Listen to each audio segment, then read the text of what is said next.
Pakistan Christian radio के एक नए प्रोग्राम के साथ एक बार फिर आपकी खिदमत में हाजिर हैं, इस यकीन के साथ कि आज का प्रोग्राम आपके लिए और आपका इस रेडियो प्रोग्राम को सुनना हमारे लिए बरकत का बायस होगा। बहुत अहम मौजू लेकर आपके सामने हाजिर हुए हैं। इसराइल और हमास की जंग, बहुत आपको पता है, there is so much going on in the world, so many people are saying so many things. लेकिन आज हम आपको बताएंगे एक सच जो कोई ना टीवी चैनल, ना कोई आलम, ना कोई मुबस्सर नहीं बता रहा आपको। देयर इज़ वन ट्रूथ जो इस जंग के बारे में, जो कुछ हो रहा है इस वक्त इसराइल और हमास के दरमियान, और इस एक सच को समझे बगैर आप इस सिचुएशन को नहीं समझ सकते, और वो सच है जो हम आपको बताएंगे। लेकिन उससे पहले तो स्टे ट्यून्ड, हमारा प्रोग्राम तकरीबन 40 मिनट तक रहेगा, इसलिए अगर आप बर्दाश्त कर सकते हैं तो कीजिए, वरना बाद में सुन लीजिए। लेकिन सुनिए ज़रूर, क्योंकि ये वो सच है जो आपको और कहीं सुनने को नहीं मिलेगा, और ये सुनना बहुत ज़रूरी है। लेकिन उससे पहले हम खुदा का शुक्र करते हैं कि परवेज़ साहब आज फिर हमारे साथ मौजूद हैं। He went through a lot. He had open heart surgery. He has almost क्या बोलते हैं परवेज़ साहब, जब इंजन को रीहॉल करते हैं, पूरा रीहॉल्ड हार्ट है। खुदा की तारीफ़ करते हम। And he is younger than ever, पहले से ज़्यादा जवान होकर आज हमारे साथ आए हैं। परवेज़ साहब, आपका welcome back in the programme. हम खुदा का शुक्र करते हैं सबसे पहले परवेज़ साहब। So good to see you. Thank you Samson भाई, आपको और तमाम सुनने वालों को मसीह की सलामती आप सब पर हो, आप पर भी और तमाम सुनने वालों। जी परवेज़ साहब, और एक बहुत बड़ा सच हम बताने वाले हैं अपने बहनों, जो मैंने परवेज़ साहब कहीं नहीं सुना पूरे महीने में। I did not here anywhere, neither in Pakistan nor in India nor in America, England में कहीं ये सच नहीं सुना, और ये सिर्फ पाकिस्तान क्रिश्चियन रेडियो से ये सच आपको सुनाया जाएगा। लेकिन उससे पहले परवेज़ साहब, just tell us what happened. आप के साथ क्या हुआ? You went through open heart surgery. Can you briefly say, ताकि इसके आखिर में हम देखें कि खुदा ने आपकी ज़िंदगी में क्या काम किया। Please go ahead in your own words Parvez साहब। शमसन भाई, सबसे पहली बात तो ये है कि इंसान को सच बात करनी चाहिए। बिल्कुल सही है। अगर आपका बाप, अगर आप अपने बाप को चोरी करते देखे हैं जी, तो आपको चुप नहीं रहना चाहिए, आपको बोलना चाहिए। सही। आपका भाई और या आपकी माँ कोई गलत काम करे तो आपको बोलना चाहिए, चुप नहीं रहना चाहिए, क्योंकि चुप रह के आप भी उसके साथ शरीक हो जाते हैं। ठीक है। तो यहाँ पर ये जरूरी है कि जैसे आपने अभी ये प्रोग्राम के बारे में जो बता रहे हैं कि सच बता रहे हैं, इसी तरह एक छोटा सा सच मैं भी बताना चाहता हूँ अपने व्यूअर्स के लिए, ताकि हम बात को समझ सकें। यहाँ पर जब हम पुराने अहदनामे की किताब पढ़ते हैं, अय्यूब की किताब, जब हम उस किताब को पढ़ते हैं तो उसके अंदर हमें एक सबक मिलता है। सबक ये मिलता है कि हम ये देख सकते हैं उसको पढ़ के कि किस तरह खुदा और शैतान एक साथ काम करते हैं, एक साथ नहीं बल्कि ऑपोजिट काम करते हैं, और लेकिन नजर दोनों नहीं आते। लेकिन उनके कामों से आप उनको पहचान लो। हाँ जी, एक तरफ दो काम बैक वक्त नजर आ रहे होते हैं, एक खुदा का और एक शैतान का, लेकिन आप जो है पहचान सकते हैं कि कौन सा खुदा का काम है और कौन सा शैतान का। I just want to clarify, please go ahead. अब यहाँ पर हुआ ये कि मैंने 2 महीने पहले जड़ावाला केस में एक वीडियो बना दी थी। वो वीडियो इतनी वायरल हुई, उसमें बहुत सारे लोगों ने मुझ पे बहुत तनकीद की, और यहाँ तक के हमारे कुछ झगड़े हो गए उस वीडियो पे। मुझे वीडियो उतारने का कहा गया। मुझ पे बहुत सारे मेरे अपने गांव के लोग, मेरे अपने रिश्तेदार, मेरे अपने बहन भाई मुझसे नाराज हो गए और मुझे वीडियो उतारने का कहा। लेकिन वो मैंने वीडियो उतारी नहीं, और उसके नतीजे में हुआ ये कि कलेंजर हमारा गांव है, तो हम गांव में 200 आदमियों ने मस्जिद में जाके मेरे लिए बदुआ की। अल्लाह से उन लोगों ने मुझसे मेरी मौत मांगी, और सब ने झोलियां उठाई। उनमें मेरे कजन भी थे कुछ। ठीक है। झोलियां कि उन लोगों ने मेरे लिए बदुआ की। Unbelievable. तो अब जब हम अय्यूब की किताब, हजरत अय्यूब की किताब पढ़ते हैं, उसमें हमें दो सबक मिलते हैं। एक सबक तो ये है कि किस तरह खुदा और शैतान इंसान की जिंदगियों में काम करते हैं। दूसरा सबक हमको ये मिलता है कि दुनिया में खुदा ने शैतान को अख्तियार दिया हुआ है हमारी जिंदगियों पे, हमारे जिस्म पे, बीमारी पे, हमारी फाइनेंस पे, हमारे रिश्तेदारियों पे, हमारे बच्चों पे, और दुनिया के हमारे कारोबारों में। ये इन सब चीजों पे उसका अख्तियार है, और वो उसमें से जिसको चाहे हिला सकता है। अब कुछ लोग जो इन बातों को समझते नहीं है, ये उनके लिए जरूरी है कि उन बातों को समझें कि वो जब किसी के लिए बदुआ मांगते हैं ना, खुदा जो है इंसान की भलाई के लिए खुदा ने इंसान को बनाया है, अपनी रफाकत के लिए बनाया है। इसको अशरफुल मखलूकात बनाया है, यानी कि तमाम मखलूक से, यानी फरिश्तों से भी इसको आला बनाया है। तो इसको से कुमार पाक बर्तन भी बनाता है, नापाक बर्तन भी बनाता है, और तोड़ता नहीं है। इसी तरह खुदा ने हम सबको बनाया है, और वो हम सबसे प्यार करता है। ये बात जो शैतान को पसंद नहीं है, तो शैतान क्या करता है, वो ऑपोजिट काम हमारी जिंदगियों में करता है। सही है। तो अब जब मस्जिद में मेरे लिए 200 आदमियों ने बदुआ मांगी, दुआ नहीं बदुआ मांगी, और जब वो बदुआ मांगी गई तो शैतान हरकत में आया, और शैतान ने मुझे अटैक किया। मैं तो चंगा भला था यार, मैं तो खाता पीता, मैं कारोबार करता, आता जाता सब, लेकिन जैसे ही उन लोगों ने वहां पे बदुआ की, उसके दूसरे दिन ही मेरे सीने में दर्द होने लगा। वाह। 3 दिन तक मेरे सीने में दर्द हो रहा था। तो मैं वो आस्ते आस्ते बढ़ रहा था वो दर्द। तो मेरी वाइफ मुझे हॉस्पिटल ले गई चेक कराने के लिए। तो पता चला कि मेरे हार्ट की जो 4 वाल्व बंद है। तो मेरी ओपन हार्ट सर्जरी हुई, और मुझे ऑफ कोर्स किताब मुकद्दस में लिखा है कि मैं तुझे नया दिल दूंगा। तो मैं तो उस बात को ऐसे लेता हूँ कि खुदा ने मुझे नया दिल दिया है।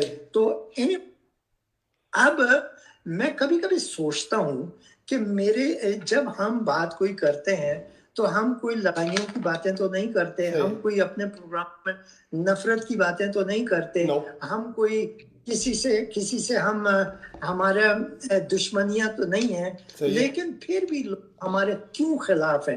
मैंने एक बात नोट की है, कुरान के अंदर लिखा है, देखें मसीह ने क्या कहा। यहाँ पर फर्क, तालीम का फर्क है। यहाँ पर मसीह ये कहता है कि तुम अपने खुदा से मोहब्बत रखो, और अपने पड़ोसी से मोहब्बत रखो। पड़ोसी से, और अपने दुश्मनों के लिए दुआ करो। काला हो, गोरा हो, चिट्टा हो, पीला हो, मुसलमान हो, हिंदू हो, काफर हो, लादीन हो, तुम्हारा नेबर, सही, उसके लिए दुआ। ये कैसी तालीम मसीह दे रहा है जी। फिर मसीह कहता है कि अपने दुश्मनों के लिए भी दुआ करो। सही बात। अच्छा, मसीह की तालीम पे अगर हम चलते हैं, तो फिर हमें एक ऐसी जिंदगी का रास्ता मिलता है जिसमें भलाई नजर आती है। लेकिन अगर हम कुरान को जब पढ़ते हैं, कंफ्यूजिंग है। यहाँ पे कहीं पे कुरान अच्छी बातें भी करता है, लेकिन कहीं कुरान तल्ख बातें भी और मैं थोड़ी देर में ये आपको बताऊंगा कि क्यों कंफ्यूजिंग है। अगर हमारे मुसलमान बहन भाई सुन रहे हैं तो बुरा मत मनाइएगा, हमारी बात सुन लीजिए। I will share with you कि क्यों कंफ्यूजिंग है। Professor please continue. यहाँ पर कुरान में ऑर्डर है मुसलमानों को कि kill the Jews wherever you find them, यानी यहूदियों को जहां देखो कत्ल कर दो। ये ऑर्डर है मुसलमानों को। फिर दूसरी बात, हदीस के अंदर भी लिखा है, एक टाइम ऐसा आएगा कि मुसलमान जो है यहूदियों से लड़ेंगे, यहाँ तक कि इनको सबको खत्म कर देंगे, एक बच जाएगा। ये हदीस है, ये लिखा एक है बच जी, जाएगा लिखा है हदीस में। और वो पेड़ के पीछे छुप जाएगा और पेड़ भी बोलेगा कि "ए मुसलमान, ये देख मेरे पीछे छुपा हुआ है, इसको आ कत्ल कर"। ये हदीस है। फिर कुरान ये बताता है कि यहूदी और नसारा पे एतबार न करना। देखा, जो अभी आज मैं कुरान की जो तालीम है और मसीह की जो तालीम है, इसको मैं कंपेयर कर रहा हूँ। अब जब इस किस्म की तालीम हम छोटी उम्र में जब हमको दी जाती है, जिसमें मैं खुद एक मुसलमान घराने में पैदा हुआ हूँ, मैंने ये अपने कानों से ये बातें सुनी है, मैं विटनेस हूँ इन बातों का। हमारे घरों में कौन कौन सी बातें होती थी, हमारे लोग जो है मस्जिदों में किन के लिए दुआएं करते थे और किन के लिए बदुआएं रोज होती थी। तो ये मैं विटनेस करता हूँ।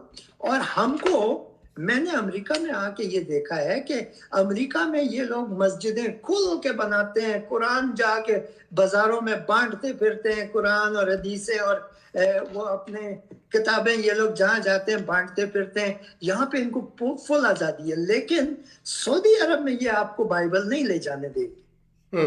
देखिए इनका जो काम का तरीका है। और फिर ये नफरत, हमको बताया गया था जंग करना, लड़ाई करना, जहाद करना। और परवेज साहब, इससे पहले कि लोग कहें कि शायद हम बनाकर बात कर रहे हैं, यह है वो हदीस का हवाला जो परवेज साहब ने दी है, ताकि रिकॉर्ड रहे कि हम अपनी तरफ से ये बात बनाकर नहीं कर रहे। तो प्लीज़ आप देख लीजिए, उसके बाद हम बात को आगे बढ़ाते हैं। जी परवेज साहब बोलिए।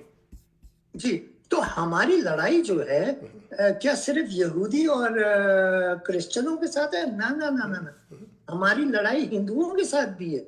हमें हिंदुओं से भी नफरत करनी है, यहूदी से भी नफरत करनी है, क्रिश्चियनों से भी नफरत करनी है, बूढ़ा से भी हमको नफरत करनी है, हमको नफरत लादीन से भी करनी है, हमको नफरत हर उस मजहब से करनी है। और मजे की बात परवेज साहब पता है क्या है? देखिए, जब हम सबसे नफरत कर लेते हैं, हमारे मुसलमान बहन भाई, सारे नहीं, ओवरऑल बात कर रहा हूं, जो आपके लीडर हैं, जो आपको सिखाते हैं, और फिर वो आपको आपस में लड़ने की नफरत भी सिखाते हैं। आपस में भी अहले सुन्नत, जी, शिया से नफरत करें। इसलिए आप देखते हैं कि शिया जो है उनका कत्ल होता है उनका पाकिस्तान के अंदर, कितने हजारा लोग को। तो मेरा मतलब कहने का ये है कि जो परवेज साहब कह रहे हैं उसकी बात का बुरा मत मनाइए, उसको गौर से सुनिए, क्योंकि उसमें हकीकत है। परवेज साहब प्लीज कंटिन्यू। तो अब मेरा जो कहने का मकसद ये है कि मेरे लिए बदुआ की गई थी। उस बदुआ के नतीजे में शैतान ने मुझ पे हमला किया, लेकिन क्योंकि मारने वाले से बाइबल हमें बताती है कि उससे मत डरो जो जिस्म को कत्ल कर देते हैं, बल्कि उससे डरो कि जो जिस्म को और रूह को भी कत्ल कर सकता है। तो हमें खुल के बात करनी चाहिए, बगैर खौफ बात करनी चाहिए। और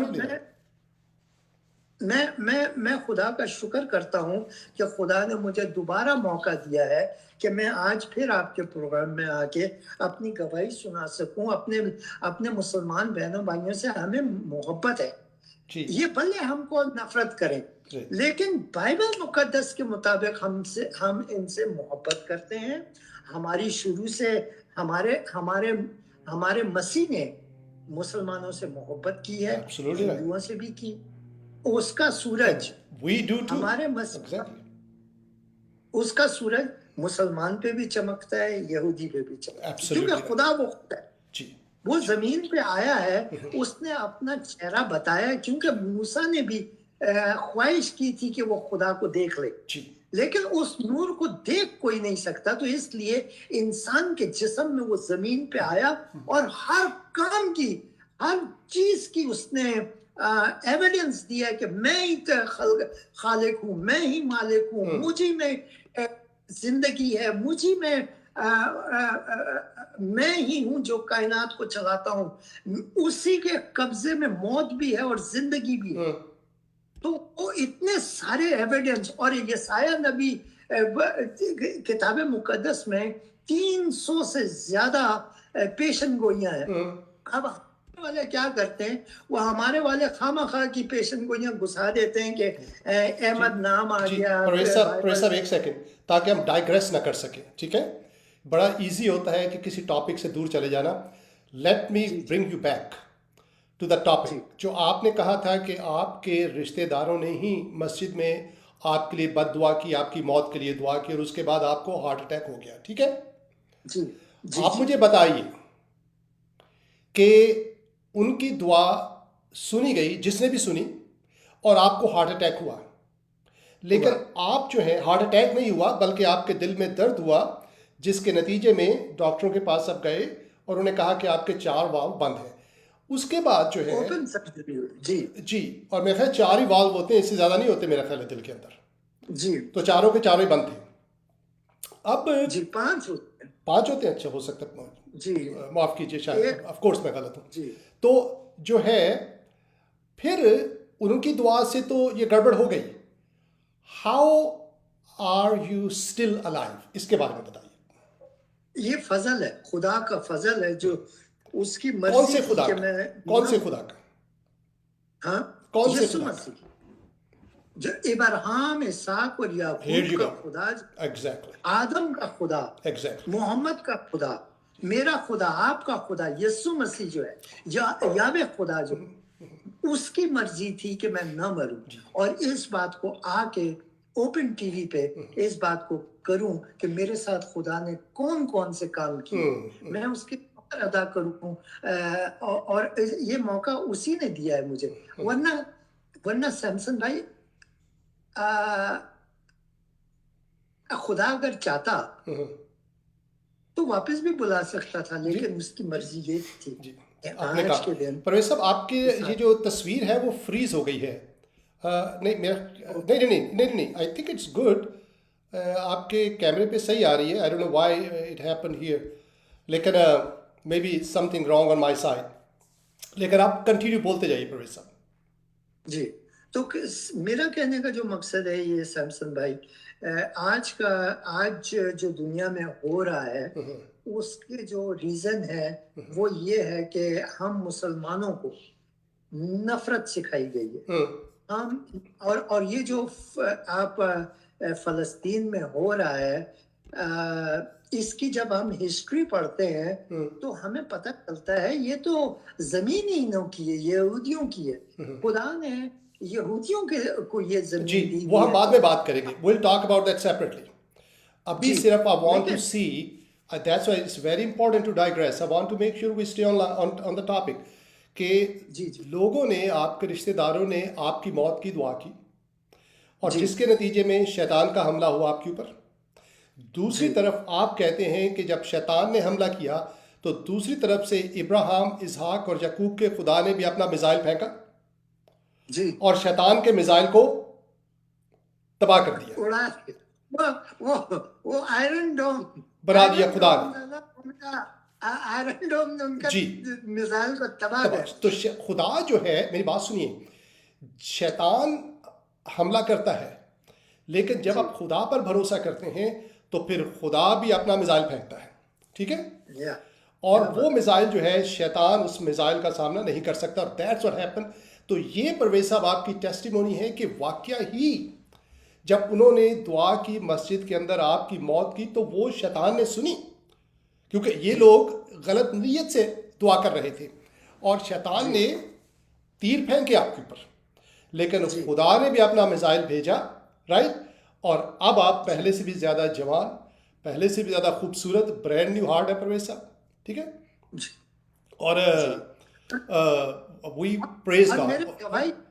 मेरी गवाही देने का मकसद ये है सैमसन भाई, जी कि मैं चाहता हूं कि मेरे मुसलमान बहन भाई जो हैं वो एक बार इंजील मुकद्दस को पढ़ लें, जी जी, वो एक बार नए अहदनामे को पढ़ लें। मैं समझता हूं कि वो दिल की जो सख्ती है ना, वो और दुनिया की और किसी किताब में समझिए, आपका दिल नरम नहीं हो सकता। सही है। लेकिन जब आप इंजील मुकद्दस पढ़ते हैं, तब आप जाके उन बातों को समझ जाते हैं जो हमारे दरमियान रोज होती हैं लेकिन नजर नहीं आती। जी, और अगर आपको बाइबल की कॉपी चाहिए हम आपको भेज सकते हैं, आप हमें हुक्म दीजिए। आप मुसलमान हैं, पाकिस्तान में रहते हैं, किसी और जगह रहते हैं, आप ही की ज़ुबान में, उर्दू, हिंदी, बंगाली, पंजाबी, सिंधी, बलोची, पश्तो, किसी ज़ुबान में भी हम बाइबल की कॉपी आपको भिजवा सकते हैं। मैसेज कीजिए, अपना एड्रेस भेजिए and we love to send you a copy. लेकिन इस वक्त हम खुदा का शुक्र करते हैं फॉर दिस ग्रेट टेस्टिमोनी कि शैतान ने हमला किया, लेकिन जिनका भरोसा खुदा पर होता है, बाइबल हमें बताती है कि वो उन्हें, ज़बूर की किताब में, कि वो उन्हें आज सरे नौ जवान करता है, वो उनकी हिफाजत करता है। एक वक्त है जो हमने सब ने जाना है, वी अंडरस्टैंड दैट, लेकिन इससे खुदा ये साबित करता है कि वो शैतान से ज़्यादा ताकतवर है। और इससे एक बात ये भी साबित होती है कि do not pray to harm somebody else. दूसरे के लिए बददुआ मत कीजिए, दुश्मन के लिए भी बददुआ मत कीजिए, यहूदियों के लिए बददुआ मत कीजिए, हिंदुओं के लिए बददुआ मत कीजिए। हो सकता है कि आपके अपने बच्चों के ऊपर ही आ जाए। तो खुदा से डरिए, हम भी खुदा से डरते हैं, आप भी। लेकिन एक बात याद रखिए, मैं अपने मुसलमान बहनों भाइयों से कहता हूँ, वी लव यू, हम आपसे मोहब्बत करते हैं। यकीन कीजिए, मैं हमेशा ये कहता हूँ कि मुसलमान भी मुसलमानों से मोहब्बत नहीं करते उतनी जितनी क्रिश्चियन करते हैं। ये मैं बार बार कहता हूँ, अगर आप जल्दी समझ जाए तो अच्छा है। इसीलिए मुसलमानों को भी चाहिए कि वो क्रिश्चियनों के साथ अच्छा सलूक करें, क्योंकि अगर क्रिश्चियन ना रहे, ऐसा होगा तो नहीं, लेकिन मैं फ़र्ज़ कर रहा हूँ, बता रहा हूँ, अगर क्रिश्चियन ना रहे तो मुसलमानों से मोहब्बत करने वाला कोई नहीं होगा, आपकी दाद रसी करने वाला कोई नहीं होगा। मुसलमान भी आपको प्यार नहीं करते, मुसलमान ही आपके खिलाफ हो जाएंगे।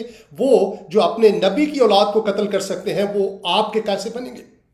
वो जो आपके बच्चों को नकली दवाइयाँ खिलाते हैं और फिर मस्जिद में नमाज पढ़ते हैं, वो आपके कैसे हो सकते हैं? वो जो रात को बड़े बड़े पलंगों पर सोते हैं और उन्हीं के मुसलमान भाई और बहनें बाहर फुटपाथों के ऊपर सोते हैं, वो आपके दोस्त कैसे हो सकते हैं? तो आप सिर्फ मुसलमानों के साथ इसलिए ना उनको दोस्त समझिए क्योंकि वो मुसलमान हैं, क्योंकि जो हकीकत ये है कि सिर्फ अगर कोई कहे कि मैं मुसलमान हूं, इसका मतलब ये नहीं कि वो मुसलमानों का दोस्त है।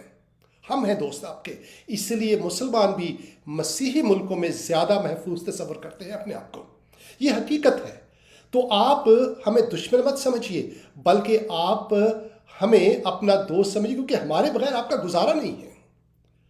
मसीहियों के बगैर मुसलमानों का गुजारा नहीं है। तो ये मैं आपको कहता हूं कि अपने खातर, आप मुसलमानों से कहते हो अपने बच्चों की खातर, you have keep good relationship with us, मसीहियों के साथ। यकीन कीजिए, मुसलमान आपको कहीं का नहीं रहने देंगे।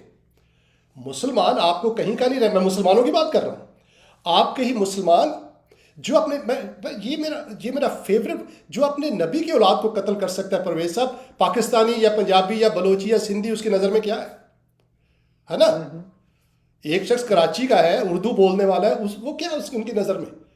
तो इसीलिए हमारी ज़रूरत है आपको, हम आपसे प्यार करते हैं, इसलिए हमारी बात को गौर से सुना कीजिए, गुस्सा मत कीजिए, बल्कि तहम्मुल से सुना कीजिए, क्योंकि इसमें हकीकत है। परवेज साहब, अब हम आते हैं और खुदा की तारीफ करते हैं। Let's pray first for you Parvez साहब।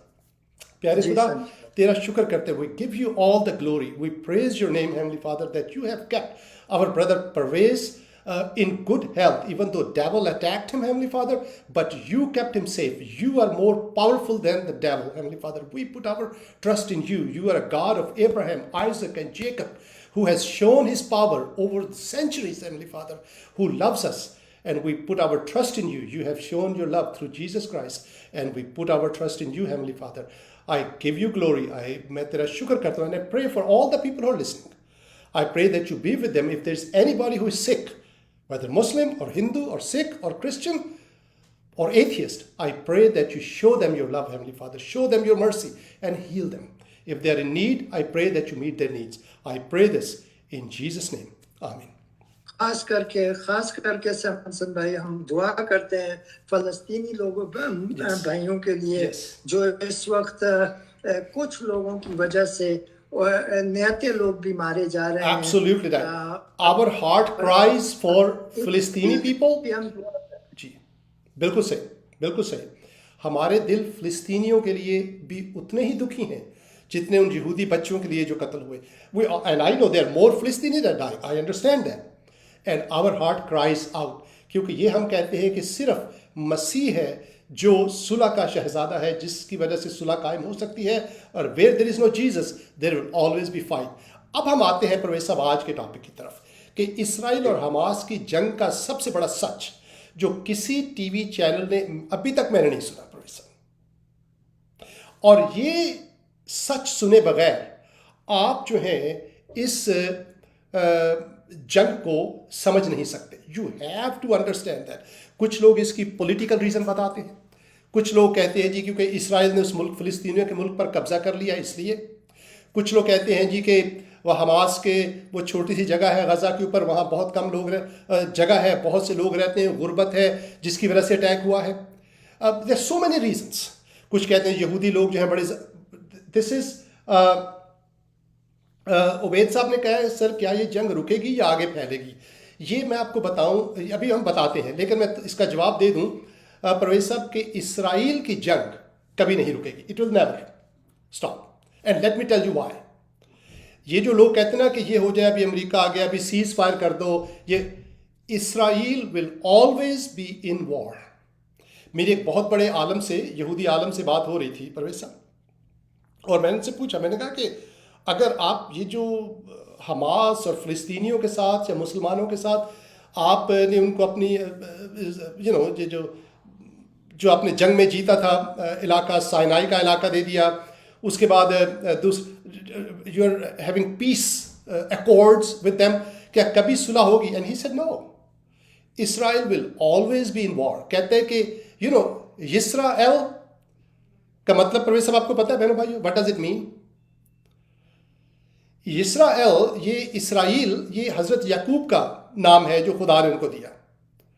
यिस्राएल the one who fought with God, right? खुदा के साथ उसने जदोजहद की थी, वो खुदा उसको कहा था कि मुझे बरकत दे वरना मैं तो जाने नहीं दूंगा। Jacob was hungry for blessings, so this is part of their name, the war will always be there. लेकिन मैं अभी आपको बताता हूं कि सबसे बड़ा सच कि ये जंग इसराइल की कब खत्म होगी। हमारी जिंदगी में शायद ना हो सकता हो जाए, लेकिन आपको बताता हूं अभी कि इसराइल की जंग जो है वो कब खत्म होगी, और ये हमारा आज का टॉपिक है। प्रोफेसर शुरू कर दें इसको, प्रोफेसर बात को आगे बढ़ा दें। जी बिल्कुल, शुक्रिया प्रोफेसर। और बहनों भाई इसको गौर से सुनिएगा, बहुत से लोग इसको पॉलिटिकल, इकोनॉमिक, यहूदी ये है, ये जी इन्होंने ज़मीन पे कब्जा कर लिया है इसलिए जंग हो रही है, अगर ये यहूदी वहाँ से निकल जाएंगे तो, दिस इज़ नॉट राइट। बात कहीं और है। जब तक आप उस बात को नहीं समझेंगे आपको समझ नहीं आएगी हकीकत की, इस जंग की। और वो बात जो है वो एक राज की बात है जो सिर्फ हम बताएंगे। मैं पहले भी कई बार कहता हूँ परवेज साहब कि हमारी दादी थी, वो बचपन में कहानी सुनाया करती थी कि एक जिन, बहुत बड़े जिन ने एक शहजादी को अगवा कर लिया, और शहजादे, बहुत से शहजादे उस शहजादी को छुड़ाने के लिए जाते थे। एक शहजादा जो बहुत अच्छा था, अपने माँ बाप का हुक्म मानता था, बड़ा नेक था, वो निकला तो रास्ते में उसको एक बुज़ुर्ग मिले। उस बुज़ुर्ग ने उस शहजादे से कहा कि देखो तुम उस जिन की तरफ मत जाओ, बल्कि दूर एक पहाड़ी है जिसके ऊपर एक पिंजरा है, उस पिंजरे के अंदर एक तोता है। हकीकत में इस जिन की जो जान है वो उस तोते में है। जब तुम उस तोते को मार दोगे तो जिन खुद ब खुद मर जाएगा। तुम जिन को मारने जाते हो और वो जिंदा मार देते हो, लड़ते हो, जख्मी हो जाता है, फिर ठीक हो जाता है वो, क्योंकि उसकी जान तुम नहीं निकालते, क्योंकि उसकी जान उस तोते में है। तो हमें भी ये देखना है कि ये जो इसराइल और हमास की जो जंग है, इस हकीकत में इसका नुक्ता, इसका जो इसका जो बीज है वो कहाँ है। जब तक हमको वो समझ नहीं आएगा हम इसको नहीं समझ सकेंगे। तो इसके लिए let's go back in history. Professor जी बोलिए। तमसन भाई, ये हमास की और इसराइल की नहीं है ये जंग, बल्कि मैंने ये देखा है, मैं थोड़ा सा ऐड करूं, मैंने ये देखा है जब हमास ने, ज्यादा ऐड कर दीजिए प्रोफेसर, कोई बात नहीं, और इसराइल ने जब दूसरा, हमास ने जब हमला अभी किया था, जी। बच्चों को मारा गया, औरतों को मारा गया, एक औरत का पेट चीर के, संसद में एक औरत का पेट, प्रेग्नेंट औरत का पेट चीर के उसमें से बच्चे को खींच के उस बच्चे की गर्दन उड़ा दी गई। Yes. इतना जुल्म देखने के I'm बावजूद telling you. हमारे पाकिस्तान में, इंडिया में, दूसरी तमाम मुसलमान मुल्कों में खुशी मनाई गई है इस बात की। Yes. तो मुझे इस को सुन के बहुत अफसोस हुआ कि ये कैसी कौम है, ये क्या हुआ है इनको, क्यों समझ में नहीं। Exactly. प्लीज जी परवेज साहब, तो इसकी जो नुक्ता है, इसकी जो सोर्स है वो कहीं और है। इसराइल और हमास की जंग, मैं आपको बताऊं, ये इसराइल और हमास की जंग नहीं है, बल्कि ये इसराइल की जंग है सिर्फ। मैं आपको बताऊं, ये सिर्फ इसराइल की जंग है। क्यों? इसलिए कि जब हमास नहीं था या नहीं थी, व्हाटएवर, इसराइल उस वक्त भी हालत जंग में रहा है। इसराइल जो है उससे पहले हिटलर के साथ हालत जंग में था ना परवेज साहब? जी हाँ, मतलब लड़ नहीं सके थे क्योंकि कमजोर थे, लेकिन जंग तो थी ना इसराइल और हिटलर के दरमियान। जी जी जी। उससे पहले परवेज साहब इसराइल की और इस्लाम की जंग भी थी। मैं अपने मुसलमान बहनों भाइयों को बताता हूँ, अक्सर वो बुरा मनाते हैं, और ये मुझे समझ नहीं आती कि हमारे मुसलमान, जब हम वही बात जो कुरान शरीफ में लिखी है, हदीस में लिखी है, इस्लामी तारीख में लिखी है, जब हम बताते हैं तो बुरा क्यों मनाते हैं। उससे पहले इसराइल की और इस्लाम की जंग भी हुई। मैं आपको बताऊं, इस्लाम से पहले यहूदी मदीना, जो इस वक्त सऊदी अरब में है, वहां पर बड़े इत्मीनान के साथ रह रहे थे। 3 कबीले थे। आज वो कबीले वहां पर नहीं है, ऐसा है ना, तीनों को कत्ल कर दिया गया था। और उस वक्त जो मेरा ख्याल है जंग खंदक के नाम से, मेरा अगर गलती हो तो माफ कर दीजिएगा, और इतने यहूदी कत्ल हुए थे उस वक्त, एक खंदक खोदी गई थी कि खंदक जो है वो खून से भर गई थी। तो ये हकीकत है कि उससे पहले मुसलमानों के साथ यहूदियों की भी जंग हुई। और परवेज साहब, और उस वक्त जो, मैं इसकी डिटेल में नहीं जाऊंगा, आप खुद पढ़ लीजिए, लेकिन कभी वक्त आए तो तारीख का ये हिस्सा भी आपको बताएंगे। उससे पहले रूमियों के साथ यहूदियों की लड़ाई हुई, ऐसा है ना। रूमी हुकूमत ने जो हैकल को तबाह कर दिया था, रूमी हुकूमत ने। उससे पहले इसराइल की ये जो इस वक्त जो ईरान, जो सीरिया और इराक का जो इलाका है, बेबीलोन जिसको बोलते थे, उसके हाकिमों के साथ लड़ाई हुई। तो ये लड़ाई उससे पहले भी, तो ये लड़ाई जो है ये आज की लड़ाई नहीं है। अब सवाल पैदा होता है कि क्यों इसराइल हालत जंग में है। ये बात अगर आपको समझ आ जाए तो आप सारी चीज को समझ जाएंगे। ये सियासी मसला नहीं है, ये लैंड का मसला नहीं है। It is a fight between God and Satan. ये शैतान और खुदा के बीच की लड़ाई है। मैं आपको बताता हूं क्यों। देखिए, जब बाइबल के मुताबिक, और आइंदा आने वाले हफ्तों में हम इसको और डिटेल से एक्सप्लेन करेंगे ताकि आपको समझ आ जाए। परवेज साहब, जब खुदा ने हजरत आदम को बनाया तो शैतान ने सबसे पहले हमला क्या किया? हजरत आदम और अम्मा हवा से गुनाह करवा दिया ताकि वो खुदा की हुजूरी से दूर निकल सके। शैतान कभी भी ये नहीं चाहता कि इंसान और खुदा का ताल्लुक आपस में मिला रहे। शैतान हमेशा खुदा और इंसान के बीच में रुकावट डालना चाहता है। उसने हजरत आदम और अम्मा हवा से गुनाह करवा के उनको खुदा की हुजूरी से निकाल दिया। लेकिन खुदा का प्लान था कि औरत की नस्ल से वो शैतान का कला कमा करने का बंदोबस्त करेगा, और शैतान को पता था ये। इसीलिए शैतान ने खुदा के उस प्लान को ख़त्म करने के लिए एक भाई को दूसरे भाई से कत्ल करवा दिया ताकि नस्ल ही ना रहे। जब नस्ल ही नहीं रहेगी तो फिर शैतान का काला कलमा नहीं होगा और पूरी दुनिया में शैतान की हुकूमत हो जाएगी। तो एक भाई ने, जो अच्छा भाई था, काबील के जरिए हाबील का, या केन के जरिए हाबिल का कत्ल करवा दिया। कहते हैं हाबिल जो है वो खुदा के हुजूर अच्छी कुर्बानी लेकर आया था, अच्छा नजराना लेकर आया था, वो खुदा के करीब था। तो जो खुदा के करीब था, शैतान ने दूसरे के जरिए उसको कत्ल करवा दिया। लेकिन हम देखते हैं कि जहां शैतान मिसाइल फेंकता है वहां खुदा भी मिसाइल फेंकता है। ऐसा ही है ना परवेश? और जी खुदा का मिसाइल जो है वो ज़्यादा ताकतवर है। तो खुदा ने क्या किया कि हज़रत आदम और अम्मा हवा को एक और बेटा दिया जिसका नाम था सैत, तीसरा बेटा। अब वरना अगर ऐसा ना होता तो परवेज साहब हम सब कातिल की औलाद होते, है ना, हम कायम की औलाद होते ना, फिर काबिल की औलाद होते हम सब जी लोग, जी तो हम कातिलों की औलाद ही होते ना फिर हम लोग। लेकिन खुदा जी ने सैत के जरिए जो है उसको कैंसिल किया उसको। अब क्या हुआ कि शैतान वहां पर फेल हो गया। बात आगे बढ़ती है। फिर क्या होता है कि खुदा जो है वो एक अपने बंदे को, जो जो इराक और जो तुर्की और सीरिया के बीच एक इलाका है, कभी उसको दिखाएंगे हम वो एग्जैक्टली वो जगह, जहां पर एक शख्स है जिसका नाम है इब्राहिम। खुदा उसको चुनता है और खुदा कहता है कि इब्राहिम तू अपने नातेदारों में से निकल जा, मैं तुझे एक ऐसे मुल्क में लेकर जाऊंगा जो दूर है, अपने तो रिश्तेदारों में से निकल जा। और इब्राहिम जो है वो खुदा के ऊपर यकीन करता है और वहां से निकल जाता है। और खुदा इब्राहिम से वादा करता है कि मैं तुझे बहुत बड़ी नस्ल बनाऊंगा। शैतान को भिनक पड़ जाती है कि इब्राहिम के जरिए एक नस्ल बनने वाली है।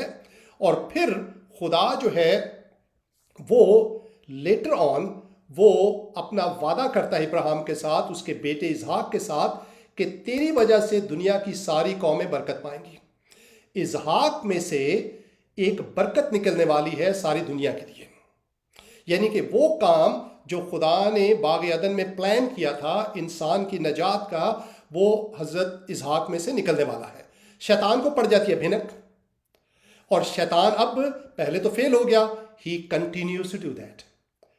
ठीक है, वो याकूब और ईसाऊ की आपस में लड़ाई करवाता है, दोनों भाइयों की, लेकिन बात कामयाब नहीं होती और बात आगे बढ़ती है। और फिर हम देखते हैं कि शैतान बाज नहीं आता, बल्कि यहाँ तक, और फिर जब खुदा जो है इब्राहिम इसहाक की औलाद को चुन लेता है कि तुझे मैं बरकत दूंगा, तुझे अपनी कौम बनाऊंगा, और तेरे जरिए खुदा जो है वो सारी दुनिया की नजात का बंदोबस्त करेगा। यानी कि बनी इसराइल को खुदा चुन लेता है। और यहाँ हमारे बहुत से मुसलमान बहन भाई जिनको अच्छा नहीं लगता, लेकिन ये हकीकत है, आप कुरान शरीफ इसकी गवाही देता है। तो खुदा ने जब उनको चुना तो फिर शैतान ने किसको इस्तेमाल किया? फिरौन को इस्तेमाल किया। बच्चों को कत्ल कर दो, बनी इसराइल को तबाह कर दो। शैतान मुख्तलिफ लोगों के जरिए बनी इसराइल को तबाह करने की कोशिश करता रहा है, ताकि वो हस्ती जिसने सारी दुनिया को नजात देनी है वो कहीं इस दुनिया में आ ना जाए। तो बनी इसराइल के खिलाफ जंग नहीं है। शैतान, क्योंकि खुदा ने बनी इसराइल को चुना है, शैतान जो है वो खुदा के खिलाफ जंग करता है और बनी इसराइल को तबाह करने की कोशिश करता है। क्योंकि नजात बनी इसराइल में से है, अंबिया बनी इसराइल में से हैं, जिनको हमारे मुसलमान बहन भाई भी मानते हैं। तमाम बनी इसराइल, तमाम यहूदी और बनी इसराइली नबी थे। तो शैतान वहां पर भी कामयाब नहीं होता। फिर हम देखते हैं कि शैतान जो है वो यहूदियों की, इसराइलियों की आपस में लड़ाई करवाता है। साउल दाऊद को कत्ल करने की कोशिश करता है। ऐसे है ना, दाऊद एक नौजवान शख्स था, यंग मैन, वेरी जेलस, हजरत जी बड़ा खुदा की गैरत रखता था। साउल के जरिए जो शैतान है वो दाऊद को कत्ल करवाने की कोशिश करता, ताकि दाऊद की नस्ल से बात आगे ही ना बढ़े।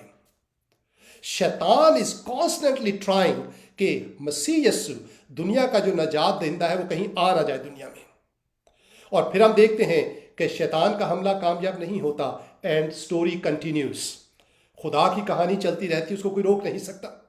फिर हम देखते हैं प्रवेश साहब कि जब फिर शैतान जो है वो बेबीलोन को, जो बाबल की जो उस वक़्त सल्तनत थी, उसको इस्तेमाल करता है, पूरे बनी इसराइल को तबाह बर्बाद करके उनको एग्जाइल में ले जाता है, उनको गुलामी में ले जाता है। लेकिन शैतान यहाँ पर भी कामयाब नहीं होता, बनी इसराइल फिर भी बचे रहते हैं।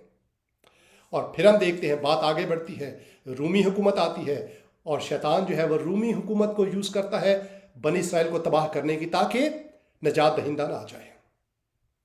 लेकिन हम देखते हैं कि नजात दहिंदा फिर भी आ जाता है। कमारी लड़की को खुदा चुनता है जिनका नाम मरियम है, और उसके ज़रिए नजात दहिंदा इस दुनिया में आता है। शैतान फिर भी बाज नहीं आता, और वो रूमी हुक्मरान के ज़रिए तमाम बच्चों को कत्ल करवा देता है कि उसमें ये जो नजात दहिंदा पैदा हुआ है ये भी कत्ल हो जाए। लेकिन खुदा अपने प्लान से शैतान के मिसाइल को फिर तबाह बर्बाद करता है और वो नजात दहिंदा हज़रत ईसा फिर बच जाते हैं। वो बड़े होते हैं, शैतान फिर भी बाज नहीं आता। And devil, let me tell you, वो मसीह यीशु के पास जाता है, कहता है ये पहाड़ है, इसके ऊपर से नीचे गिरा दे, है ना, कुछ नहीं चलेगा, गिरा दे नीचे, शाबाश जल्दी कर। वहां पर भी शैतान कामयाब नहीं होता, हम देखते हैं। ही कंटिन्यूस, और फिर वो हज़रत ईसा को कत्ल करने का प्लान करता है। लेकिन वो ये नहीं समझता कि जो प्लान उनको ख़त्म करने के लिए कर रहा है वही प्लान हकीकत में दुनिया की नजात का बंदोबस्त करेगा। और जब हज़रत ईसा सलीब के ऊपर मर रहे होते हैं, उस वक़्त परवेज़ साहब, जब हज़रत ईसा की जिस्मानी तौर पर मौत होती है सलीब के ऊपर, सबसे बड़ी पार्टी कहाँ पर हुई परवेज़ साहब? In hell. शैतान की जहन्नुम में बहुत बड़ी पार्टी हुई कि वी किल्ड द सेवियर। और सबसे बड़ा जो मातम उस वक्त हुआ जब तीसरे दिन हज़रत ईसा वापस जो है वो कब्र में से निकल आते हैं जिंदा। सबसे बड़ा मातम उस वक्त शैतान की सल्तनत में हुआ कि जिसको तबाह करने के लिए इतने सदियों से मैं कोशिश कर रहा हूं, ही सर्वाइव्ड। उसके बाद क्या हुआ प्रवेश साहब कि मौत का पे नहीं चला जी, devil did not sit. He still wants to punish Israel, जिसके जरिए नजात दहिंदा इस दुनिया में आया। He, to be very honest, he then used Muslims. वो मुसलमानों को यहूदियों के खिलाफ भड़काकर उनके साथ लड़ाई करवा रहा है। मदीना में उनको कत्ल करवाया। ठीक है, अब जो है हमें ये पता है, बाइबल हमें बताती है कि जब ये जो मस्जिद अक्सा जो हकीकत में सुलेमानी हैकल के ऊपर बनी है, ये बहुत बड़ा झूठ बोला गया है मुसलमानों से प्रवेश साहब। मैं देखिए मुसलमान बहनों भाइयों कहता हूँ, बुरा मत मनाइए। आप क्या करते हैं, आप लोग जब आपके पास ताकत थी आप दूसरों के ऊपर अटैक करते थे, और सबसे पहला काम आप ये करते थे उनके गिरजों को, उनके मंदिरों को तोड़कर उनके ऊपर आप मस्जिदें बनाते थे। इस पे बुरा मत मनाइए, ये हकीकत है और इसकी आपको मजम्मत करनी चाहिए। मैंने एक बार पहले भी प्रोग्राम किया था, तुर्की में उर्दगान सबसे बड़ा ये मुनाफिक, सबसे बड़ा ये कॉमेडियन, मस्खरा, रियली। और ये मुसलमानों के परवेश लीडर बनकर आ जाते हैं और मुसलमान के पीछे लग जाते हैं। मुसलमानों की बदकिस्मती ये है कि इनको कोई अच्छा सच्चा लीडर ही नसीब नहीं हुआ। उर्दगान ने पिछले दिनों तुर्की में एक मस्जिद है जो कमाल अतातुर्क ने, जिसको एक हिस्टोरिकल जगह का वो उसको रुतबा दिया हुआ था, जो भी आप कह लीजिए, उसको वापस मस्जिद बना दिया। और इसकी हिस्ट्री मैंने आपको बताई थी। ये वो जगह है जहां जब तुर्कों ने अटैक करके क्रिश्चियनों को शिकस्त दी थी तुर्की में, इस जगह पर इस मस्जिद, इस चर्च के अंदर इतना कत्लो गारित हुई थी परवेज साहब कि औरतों को उस चर्च के फर्श के ऊपर रेप किया गया था। और फिर वही जगह जहां औरतों को रेप किया गया था, इन्हीं तुर्कों ने, मुसलमानों ने दूसरे दिन वहां पर नमाज पढ़ी थी परवेज साहब। अंदाजा कीजिए आप परवेज साहब, जहां किसी की बहन को रेप किया गया वहीं दूसरे नमाज पढ़ रहे हैं और उसी के ऊपर उन्होंने मस्जिद बना दी अपनी। अब दो सोचिए जरा। और ये दूसरों को कहते हैं जी आप प्यार मोहब्बत की बात करें, जी आप हमें मारते हैं। नहीं समझे, तारीख जो है उससे कम से कम सीखिए।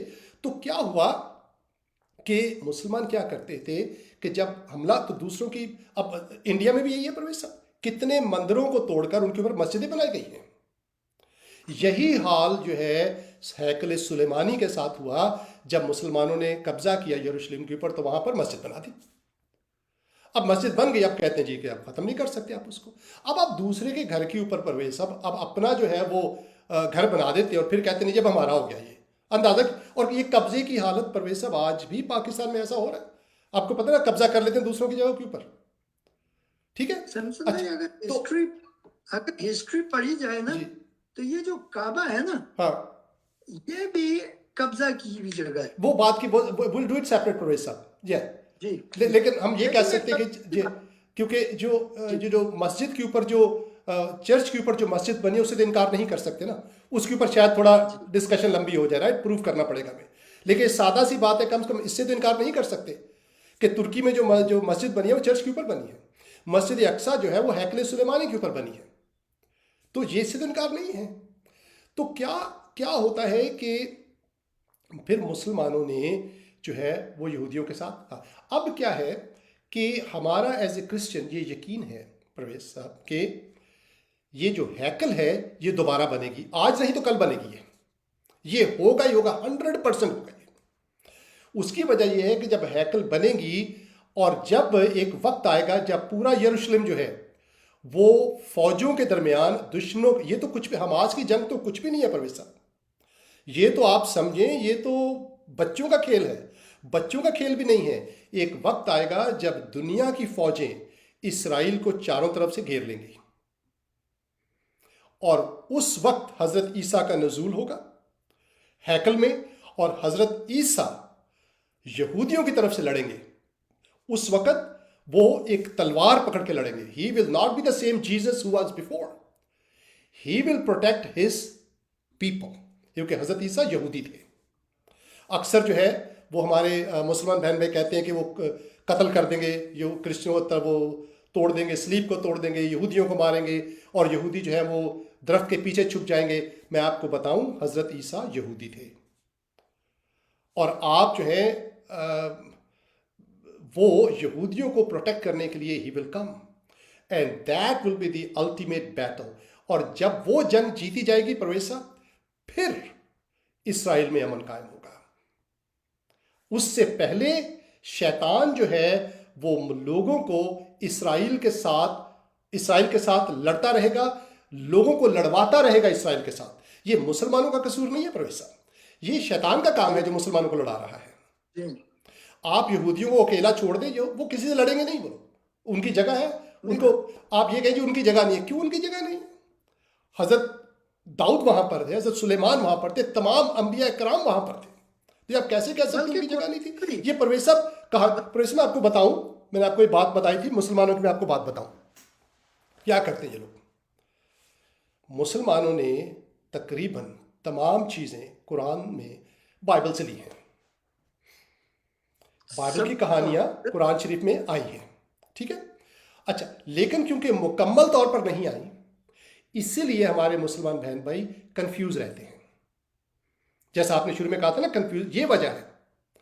तो क्या होता है कि उनको पूरी तरह से बात की समझ नहीं आती और इसलिए वो कंफ्यूज रहते हैं और वो जो है उनको ये समझ नहीं आता कि इसराइल जो है, आप इसके साथ जो है वो जंग नहीं कर सकते, क्योंकि इसराइल खुदा की चुनी हुई कौम है, दे आर चोजन पीपल, उन्हीं के जरिए खुदा ने अब, और उसकी वजह यह है, आप देखिए आज भी इसराइल, आज भी यहूदी मुसलमानों के लिए बरकत का बायस है प्रवेश साहब। आप पाकिस्तान में से अगर यहूदियों की बनी हुई दवाइयाँ, उनकी बनी हुई मेडिकल की इक्विपमेंट्स निकाल दें, पाकिस्तानी तड़प तड़प कर एड़िया रगड़ रगड़ कर मर जाएंगे प्रवेश साहब। पाकिस्तानी क्या, पूरी दुनिया आधी दुनिया मर जाएगी। आप खुद थोड़ा तो सोचिए प्रवेश साहब, एक टाइम आता है यार, सदियों से अगर इतनी बड़ी बड़ी, अगर हिटलर इनको कत्ल नहीं कर सका तो आप किस खेत की मूली हैं? हिटलर के जमाने में परवेज साहब पता है कितने यहूदी थे दुनिया में? यूरोप 9 मिलियन, 9 मिलियन यहूदी थे।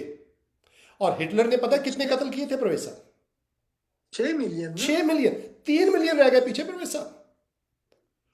अंदाजा कीजिए, जब वो खत्म, यानी कि ऑलमोस्ट खत्म करने वाला था, जब वो खत्म नहीं कर सका तो मैं और आप किस खेत की मूली हैं? अब सोचना चाहिए यार, इनको रहने दो, पंगा मत लो ऐसा, क्योंकि अगर उन्हें खत्म होना होता प्रवेश अब तक हो चुके होते। जो कैनॉट जस्ट, और राइट, आपने मदीने में से उनको निकाल दिया, वो फिर आ गए यार, इनको छोड़ दो। और इन्होंने जो आपके लिए अच्छी बातें की उनको एंजॉय करो, जैसे आप कर रहे हैं। जो आप यहूदियों के खिलाफ उन्हीं के बनाए हुए सेल फोन से वीडियो बना बना कर डाल रहे हैं, कुछ तो सोचो यार, कुछ तो सोचो यार। Can you believe that? जी, यहूदियों तो आप उनके साथ लड़ाई बंद कर दें, ये खुदा की, ये और शैतान की लड़ाई है, उसमें खुदा की तरफ आ जाए आप। You cannot do this. आप अपना, जैसा मैं कहता हूं, आप क्रिश्चियनों के खिलाफ मत लड़ें, मुसलमानों से कहता हूं, क्योंकि हमसे ज्यादा आपको प्यार कोई नहीं करता। आपके मुसलमान, यू थिंक आपके मुसलमान आपकी टेक केयर करेंगे? No, they will never do it, we do it. आपके मुसलमान बनाएंगे आपके लिए दवाइयां? नो, माय गुडनेस, अगर बनानी होती तब तक बना चुके होते।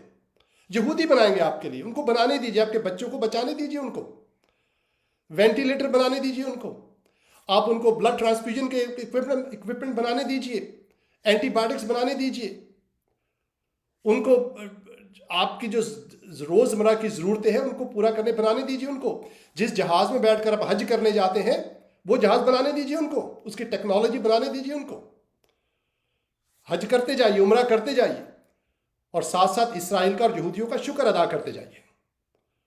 पर वे सब कैसा दिमाग है, हर चीज हम उनकी बनाई हुई इस्तेमाल करते हैं और फिर उन पर लानत भेजते हैं, और फिर उल्टा कहते हैं, दुरूद भेजते हैं कि जैसी इसराइल को बरकत दी है वैसी हमारे नबी की औलाद को दे। पर क्या बोलूं मैं, समझ नहीं आती मुझे, कंफ्यूजन है, there is so much confusion है। और क्योंकि ये इनको ट्रक की बत्ती के पीछे लगाया गया, मुसलमानों बेचारों को पता नहीं क्या करना है। They are beautiful people professor, बड़े प्यारे दोस्त हैं हमारे, I love them to death. और मुझे दुख होता है कि जब वो बहकावे में आए हुए हैं प्रोफेसर, उनको समझ नहीं आ रही कि क्या करना है।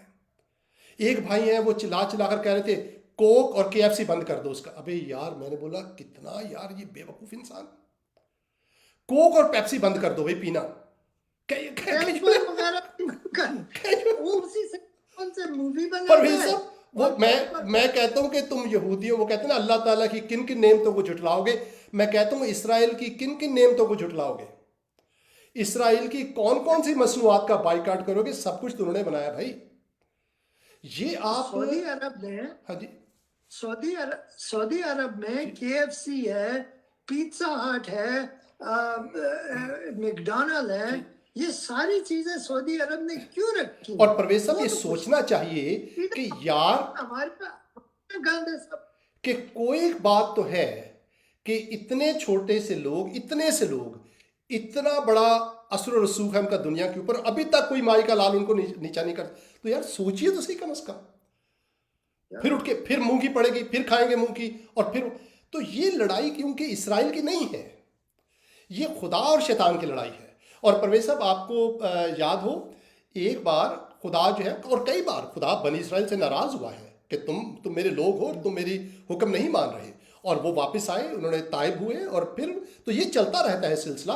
और एक वक्त जो है वो बनी इसराइल जो है, उन्होंने खुदा की हुक्म अदूली की हज़रत मूसा के ज़माने में, और खुदा ने कहा हज़रत मूसा से कि देख, मैं इनको ख़त्म करने वाला हूँ, मैं इनको तबाह कर दूंगा, ये मेरी हुक्म अदूली करते हैं।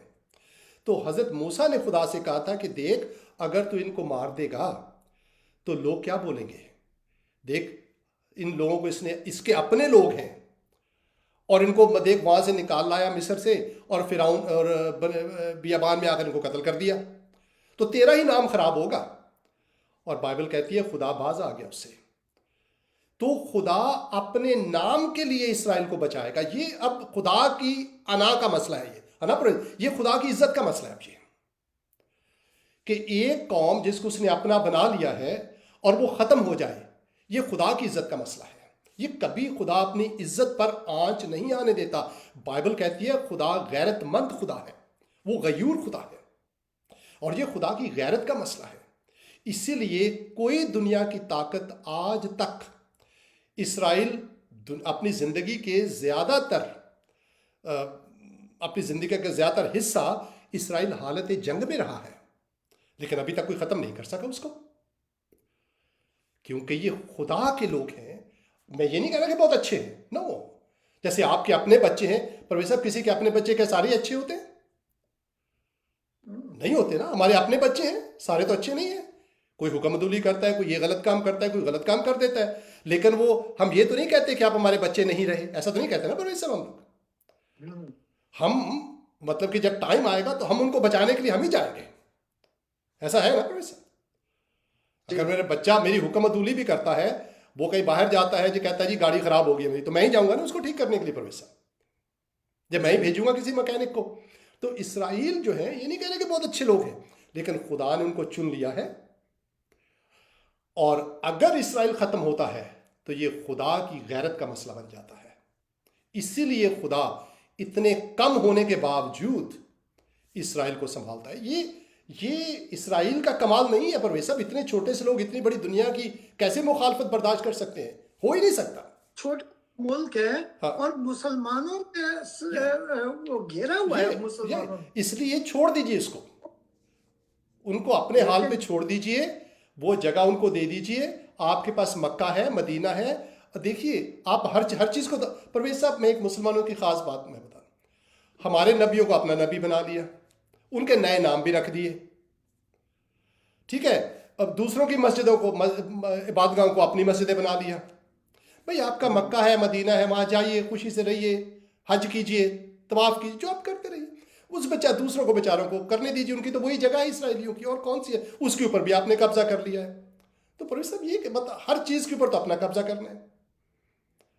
तो ये आप खुद भी सोचिए ना, आप खुद ही अपनी अदाओं पे गौर करें। हम कुछ कहेंगे तो शिकायत होगी, है ना। आप ये भी तो ना कीजिए ना, इतनी ज्यादती भी तो ना कीजिए ना। मुसलमान बहन भाई से कहता हर चीज़ को अपना बनाना, वो भी साड़ी, वो भी साड़ी, वो भी साड़ी, वो भी साड़ी।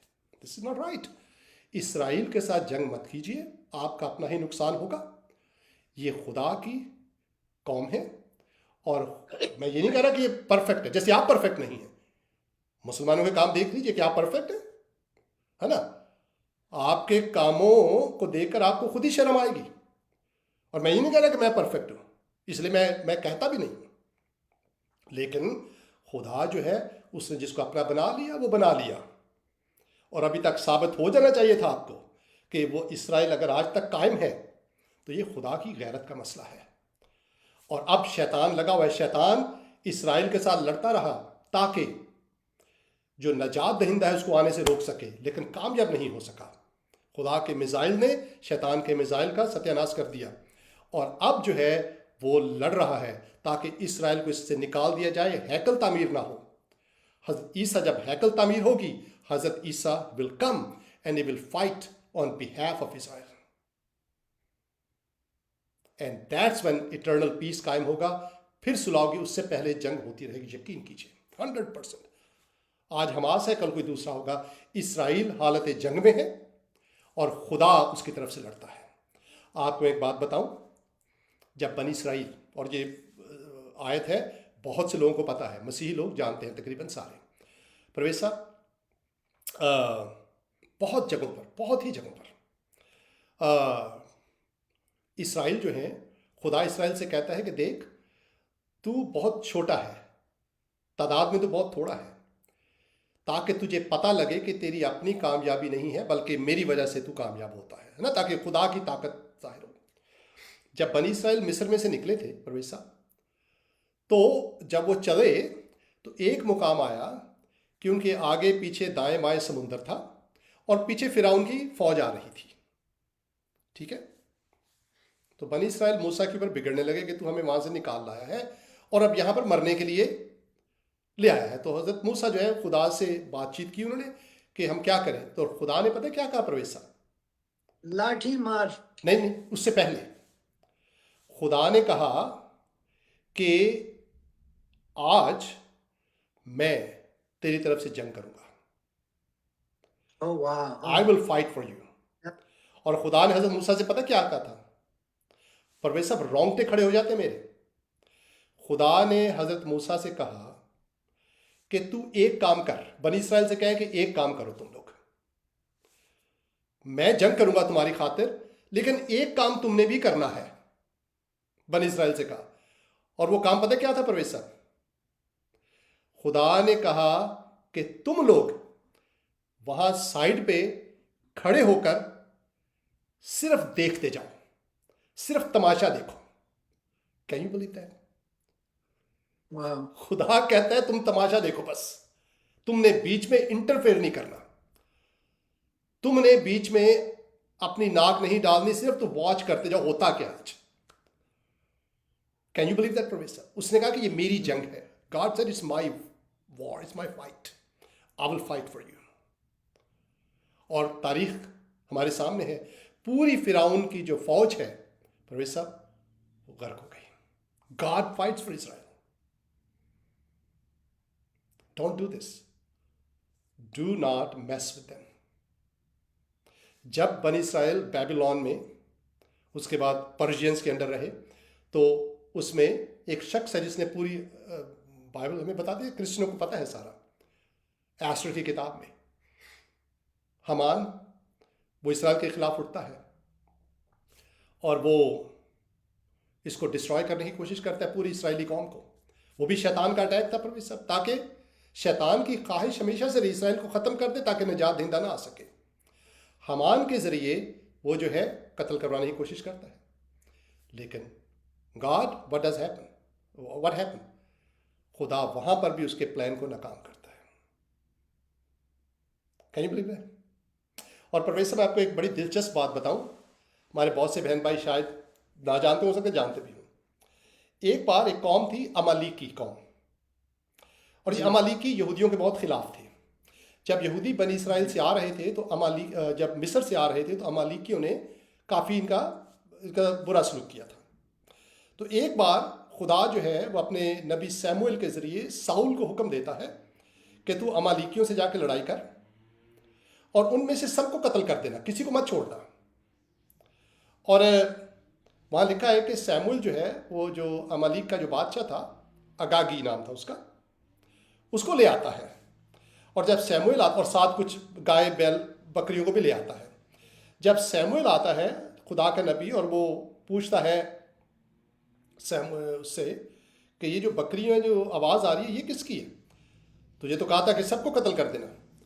तो वो कहता है कि ये मैं खुदा के लिए लेकर आया हूँ ताकि मैं कुर्बानी दे दूँ खुदा के लिए। तो सैमुएल नबी बड़ी एक अहम बात करते हैं, कहते हैं कि हुक्म मानना कुर्बानी चढ़ाने से बेहतर है। बड़ी मशहूर आयत है जो मसीहियों को पता है। अच्छा, और उस वक़्त सैमुएल को पता लगता है कि ये जो अमालीकियों का जो बादशाह है अगागी, उसको भी अपने साथ ले आया है। और सैमुएल जो है नबी खुदा के, वो उस बादशाह को, अमालीकियों के बादशाह को ही किल्स हिम, उसको कत्ल कर देते हैं। अगागी। हमान जो बनी इसराइल को कत्ल करने की प्लानिंग करता है कई साल बाद, उसका नाम पता है क्या प्रवेश साहब? हेमन द एगेगाइट। वो भी इसी नस्ल से था। Can you believe that? जब खुदा कहता है कि किसी को कत्ल कर दो, खुदा को पता है कि बाद में जाकर ये क्या करेंगे तुम्हारे साथ, लेकिन खुदा उससे भी बचाता है बनी इसराइल कौम को, क्योंकि खुदा जो है उसका प्लान ये है कि बनी इसराइल कौम से जो नजात दहिंदा है वो he is gonna bring that, and God save them till today. मेरी मुसलमानों से दरखास्त है, don't fight with Israel, do not do that. Hitler नहीं कर सका, रोमन्स नहीं कर सके, बेबीलोनियन नहीं कर सके, दूसरा कोई आप भी ना कीजिए, डोंट डू दैट। बल्कि उनकी वजह से जो बरकतें आपको मिल रही हैं, जो दवाइयाँ मिल रही हैं, जो मेडिकल हेल्प मिल रही है, जो पैसे आप बना रहे हैं, उस पर शुक्र कीजिए खुदा का, एन्जॉय इट। और मसीहियों के साथ अच्छा सलूक कीजिए, क्योंकि मसीहियों से ज़्यादा आपको कोई प्यार नहीं करता। आपके मुसलमान भी आपसे प्यार नहीं करते जितना मसीही करते हैं। उसका सबूत आप मुसलमान क्रिश्चियन मसीही मुल्कों में ज़्यादा महफूज है। खुदा मुसलमानों को बरकत दे, यहूदियों को बरकत दे। इस जंग को जो हमास और इसराइल की हो रही है, इसको ख़त्म करे, पीस लेकर आए वहाँ पर, ताकि जो कत्ल गारत बंद हो और मासूम बच्चे जो इस जंग में कत्ल हो रहे हैं, मासूम लोग, वो बच जाए और वो सब मसीह के पास आए।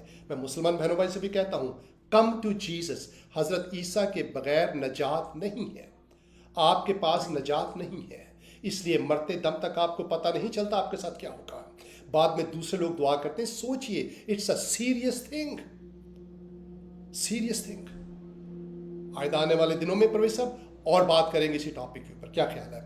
खुदा हमारे तमाम बहन भाइयों को बरकत दे। एक बार फिर खुदा का शुक्र करते हैं, परवेज साहब इज विद अस अगेन।